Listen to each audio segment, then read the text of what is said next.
लोकसभा चुनाव का बिगुल बज गया है तो झारखंड में विधानसभा की एक सीट पर भी उपचुनाव होना है। गांडेय उपचुनाव में महागठबंधन और एनडीए के बीच जोर आजमाइश होगी। 2019 के विधानसभा चुनाव के बाद हुए 6 उपचुनाव का क्या रहा नतीजा और इस बार क्या है समीकरण, देखिए रिपोर्ट। यह पहला मौका होगा जब झारखंड में लोकसभा चुनाव के साथ विधानसभा उपचुनाव भी होगा। 20 मई को गिरिडीह की गांडेय विधानसभा सीट के लिए वोट डाले जाएंगे। यह सीट जेएमएम विधायक सरफराज अहमद के इस्तीफा देने से खाली हुई है। कयास लगाए जा रहे हैं कि पूर्व मुख्यमंत्री हेमंत सोरेन की पत्नी कल्पना सोरेन यहां से चुनाव लड़ सकती हैं। हालांकि अभी किसी भी पार्टी ने उम्मीदवार के नाम का ऐलान नहीं किया। महागठबंधन का दावा है कि उम्मीदवार जो भी हो, जीत तय है। देखिए, गांडे में जो उपचुनाव होना है वो गांडे सीट भी अगर आप कहा जाए तो जेएमएम का परंपरागत सीट रही है और वो सीट हम लोग जीतेंगे, उसमें कहाँ उसमें किंतु परंतु है।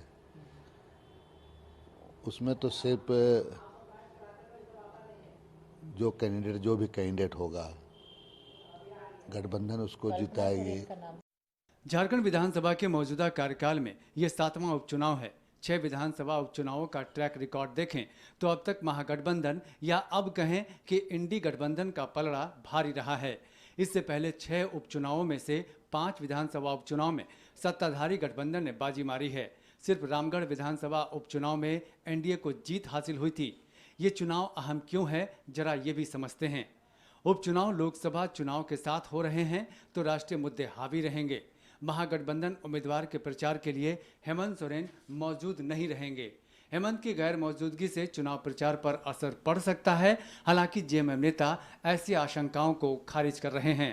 जिस प्रकार से माननीय हेमंत सोरेन जी को प्रताड़ित करके झूठे आरोपों में फंसा करके भारतीय जनता पार्टी ने जेल में भेजने का काम किया है, हम समझते हैं कि उसका जवाब, मैंने तो कहा कि भारतीय जनता पार्टी को ये अब पता होना चाहिए कि कल्पना अब वास्तविकता हो चुकी है और ये वास्तविकता भारतीय जनता पार्टी को लोकसभा और विधानसभा के चुनाव में बहुत भारी पड़ने जा रही है। 2019 के विधानसभा चुनाव और फिर 5 विधानसभा उपचुनावों में हार के बावजूद बीजेपी जीत का दावा कर रही है। भरोसा मोदी मैजिक पर है। पिछले विधानसभा चुनाव की बात करें तो 2019 में गांडे में 12 उम्मीदवार चुनाव मैदान में थे। मुकाबला जेएमएम के सरफराज अहमद और बीजेपी के जयप्रकाश वर्मा के बीच हुआ।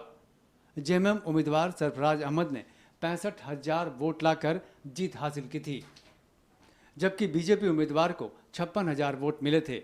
वहीं एनडीए से अलग होकर लड़ने वाली एजेएसयू को 15,000 से ज्यादा वोट मिले थे। इस बार एनडीए एकजुट होकर लड़ रहा है। ऐसे में एनडीए को जीत का पूरा भरोसा है।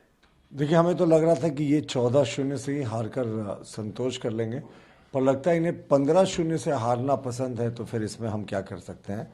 गांडे विधानसभा चुनाव की घोषणा हो गई है और ये कहते हैं कि ये हमारा गढ़ है, ये हम बड़े कंफर्टेबली जीतते हैं। तो पिछले बार तो इनके जीत का मार्जिन सिर्फ 8,000 था और आजसू उम्मीदवार जिसके साथ हम अलायंस बनी थे उनको 15,000 से ज्यादा वोट आए थे।